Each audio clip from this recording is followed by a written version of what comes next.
माही सिंह और आप देख रहे हैं नेक्स्ट नाइन न्यूज। आज आपका बहुत बहुत स्वागत है हमारे खास प्रोग्राम देश की हकीकत में। यूपी में उपचुनाव होने वाले हैं। ऐसे में कुछ ऐसे राज्य हैं जिसमें उपचुनाव हो चुके हैं। इसमें भारतीय जनता पार्टी को बड़ा झटका लगा है। जी हां, आपको बताएं, ये जो रेशियो निकल कर आ रहा है, 10 सीटें कांग्रेस पार्टी को मिली हैं और भारतीय जनता पार्टी को 2 सीटें मिली हैं। और वहीं अन्य दलों की बात करें तो वो 1 सीट ऊपर सिमट कर रह गई है। अयोध्या में अगर देखा जाए तो भारतीय जनता पार्टी को नुकसान हुआ ही है, लेकिन उसके साथ साथ बद्रीनाथ में भी इस बार भारतीय जनता पार्टी की करारी हार देखने को मिली है। अब ऐसे में माना ही जा रहा है कि इस बार यूपी के जो समीकरण है वो बदलते हुए नजर आएंगे, जिसमें कुछ ऐसी पार्टियां हैं जो अब अपना दबदबा बनाने की कोशिश करते हुए नजर आ रही हैं, जिसमें अखिलेश यादव, चंद्रशेखर आजाद और मायावती और भारतीय जनता पार्टी भी शामिल है। अब ऐसे में माना ही जा रहा है कि इस बार चंद्रशेखर आजाद भी विधानसभा चुनाव में कहीं ना कहीं अपना ताल ठोकने वाले हैं और इसका कितना असर भारतीय जनता पार्टी और मायावती की पार्टी पर पड़ेगा, ये देखना बेहद दिलचस्प होगा। आज इन्हीं तमाम मुद्दों पर हम चर्चा करेंगे और जानेंगे कि यूपी के किस तरीके के समीकरण बनते हुए नजर आ रहे हैं। क्या इस बार के उपचुनाव में भारतीय जनता पार्टी अब 10 सीटों पर जीत दर्ज कर पाएगी या फिर चंद्रशेखर आजाद रावण और मायावती और अखिलेश यादव अब सेधमारी करते हुए नजर आएंगे, ये देखना दिलचस्प होगा। हमारे साथ शालिनी मौजूद है। शालिनी, क्या लगता है कि इस बार अब जो विधानसभा चुनाव है, ऐसे में उपचुनाव की जितनी 10 सीटें हैं, इसमें क्या लगता है कि चंद्रशेखर आजाद और मायावती कौन भारतीय जनता पार्टी को मात दे सकता है?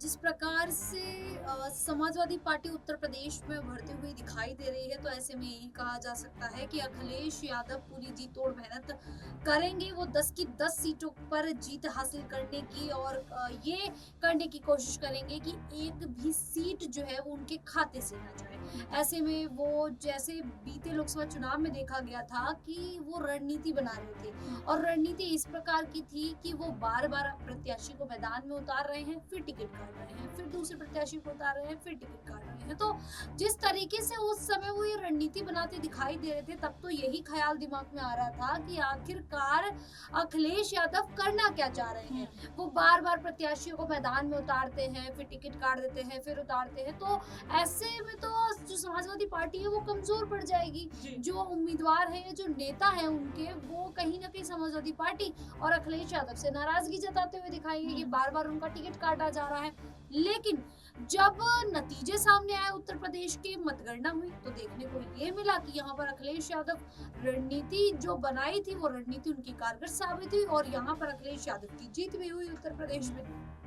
वहीं भारतीय जनता पार्टी की अगर बात की जाए तो भारतीय जनता पार्टी कहीं ना कहीं इसी प्रकार की रणनीति बनाने में चूक गई। साफ तौर पर ये नजर आया कि भारतीय जनता पार्टी अयोध्या को लेकर ये सोचकर चल रही थी कि अयोध्या पर तो उनकी जीत पक्की है, क्योंकि उन्होंने राम मंदिर का निर्माण करवा दिया और उसमें 21 जनवरी को उन्होंने प्राण प्रतिष्ठा भी करवाई थी।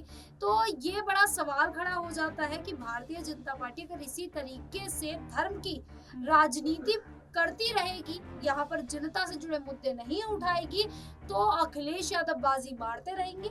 अभी बीते लोकसभा चुनाव शालिनी, आपने जैसे मुद्दों की बात की, मुद्दों की बात तो कहीं ना कहीं चंद्रशेखर आजाद भी उठाते हुए नजर आते हैं लगातार। नीट का मुद्दा, ऐसे तमाम जहां पर कोई अत्याचार होता है, जहां पर ऐसे केसेस होते हैं, जहां चंद्रशेखर आजाद जाते हैं और भारतीय जनता पार्टी को घेरते हुए नजर आते हैं। तो क्या लगता है कि वो मुद्दा कितना कारगर होने वाला है? आकाश आनंद भी अपने कहीं ना कहीं विवादित बयानों की वजह से चर्चा में आए थे। तो क्या लगता है कि किस तरीके के समीकरण बनते हुए नजर आ रहे हैं मायावती और चंद्रशेखर आजाद की?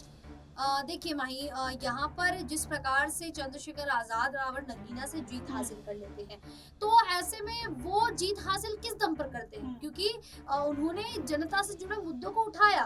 उन्होंने देखा कि जनता किन परेशानियों से जूझ रही है, जनता को किन चीजों की जरूरत है, उनकी जो मूलभूत सुविधाएं हैं वो उन्हें मिल भी रही है या नहीं मिल रही है। उनसे जुड़े मुद्दों को यहाँ पर चंद्रशेखर आजाद जो रावण है वो उठाते हुए दिखाई दिए। संसद में भी जब राहुल गांधी भगवान शिव की तस्वीर दिखाकर यहाँ पर हिंदू धर्म पर बयान दे रहे थे, उस समय भी उस पूरी क्रिया पर भी चंद्रशेखर आजाद ये कहते दिखाई दिए कि संसद में जनता से जुड़े मुद्दे को उठाना चाहिए, ना कि धर्म की राजनीति करनी चाहिए, धर्म के मुद्दों को उठाना चाहिए।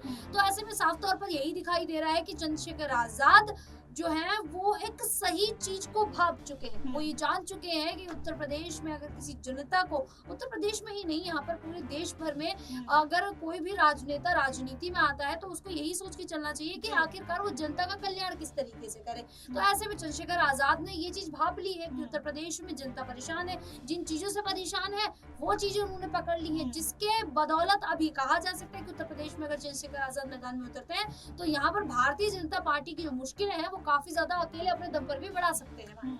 जी बिल्कुल, ऐसे में अगर देखा जाए तो आकाश आनंद की भी वापसी हो चुकी है, तो क्या रणनीति रहने वाली है उपचुनाव में? जैसे कटहरी सीट है, मिल्कीपुर सीट है, जहां पर अगर देखा जाए दलित वोट बैंक का दबदबा माना जाता है, तो क्या वहां पर आकाश आनंद और चंद्रशेखर आजाद कहीं ना कहीं मायावती की मुश्किलें बढ़ाते हुए नजर आएंगे या आपस में भिड़ते हुए नजर आएंगे? क्या कुछ लगता है?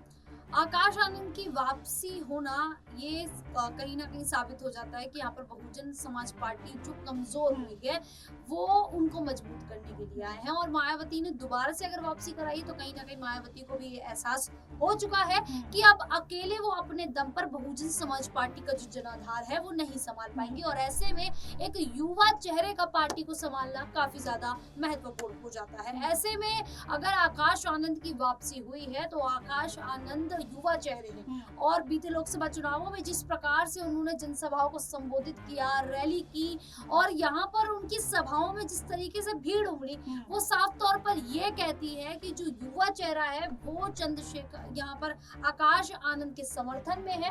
और जिस प्रकार से मायावती ने आकाश आनंद को अपरिपक्व बताकर हटा दिया था दोनों ही पदों से, यहाँ पर महत्वपूर्ण पदों से, उत्तराधिकारी के पद से, कोऑर्डिनेटर के पद से हटाया था, तो ऐसे में युवा की जो नाराजगी है वो देखने को मिली थी, और जो दलित वोट बैंक है वो छिटक कर यहाँ पर चंद्रशेखर आजाद के पास चला जाता है। अब आकाश आनंद की दोबारा से वापसी हो चुकी है तो आकाश आनंद पूरी कोशिश करेंगे कि वो युवा चेहरों को यहाँ पर साधने का प्रयास करें। दलित जो वोट बैंक छिटक कर चंद्रशेखर के पास चला गया है तो ऐसे में वो दलित वोटों को भी साधेंगे। साथ ही साथ मायावती इस तरीके के भी प्रयास करती हुई दिखाई देंगी कि वो चंद्रशेखर आजाद से बातचीत करें, और बातचीत करके उनसे गठबंधन करने की भी यहाँ पर बात करती हुई दिखाई दे सकते हैं, क्योंकि अब अकेले अगर वो मैदान में उतरती हैं तो कहीं ना कहीं वो अपने ही पैरों पर कुल्हाड़ी मार रही हैं। जी बिल्कुल, ऐसे में आपने दलित वोट बैंक की बात की, वहीं चंद्रशेखर आजाद भी वही दलित वोट बैंक साध रहे, मायावती भी कहीं ना कहीं साध रही। मायावती का एक इतिहास रहा है, 4 बार की मुख्यमंत्री रही हैं, तो ऐसे में आजाद और आकाश और मायावती एक साथ आके चुनावी मैदान में क्यों नहीं उतर रहे, क्यों एक साथ चुनाव लड़ते हुए नहीं दिखाई दे रहे? चंद्रशेखर आजाद ने एक इंटरव्यू में बयान दिया था कि लोकसभा चुनावों में वो मायावती के साथ जाना चाह रहे थे, लेकिन वो समय जो कहते हैं वो समय उन्हें नहीं मिल पाया, जिसके कारण वो उनसे बात नहीं कर पाए। उसके बाद वो ये कहते दिखाई दिए थे कि मैं मायावती का सम्मान करता हूँ। अब अगर दलितों से कोई महिला चेहरा जो है वो राजनीति में आती है तो उनका राजनीति में आना और वो जो सफर होता है वो इतना आसान नहीं हो सकता है। इसी कारण से उन्होंने कहा कि मैं उनका सम्मान करता हूं और मैं उनका सम्मान करता रहूंगा। तो इस प्रकार से कहीं ना कहीं उन्होंने एक ग्रीन सिग्नल जो कहते हैं चंद्रशेखर आजाद ने वो दे दिया है मायावती को। अब मायावती को ये देखना होगा कि आखिरकार वो किस तरीके से चंद्रशेखर आजाद को मनाएंगी और गठबंधन के लिए तैयार करेंगी। जी बिल्कुल, अब ऐसे में देखना दिलचस्प होगा कि क्या वाकई में अब मायावती आजाद के साथ गठबंधन करेंगी या इस बार के विधानसभा और उपचुनाव में भी अकेले चलने की जो रणनीति है उस पर कायम रहती हुई नजर आएंगी। आपको क्या कुछ लगता है आप हमें कमेंट बॉक्स में जरूर बताइएगा। फिलहाल के लिए बस इतना ही। देश और दुनिया की तमाम खबरों के लिए हमारे साथ बने रहिएगा। Next time.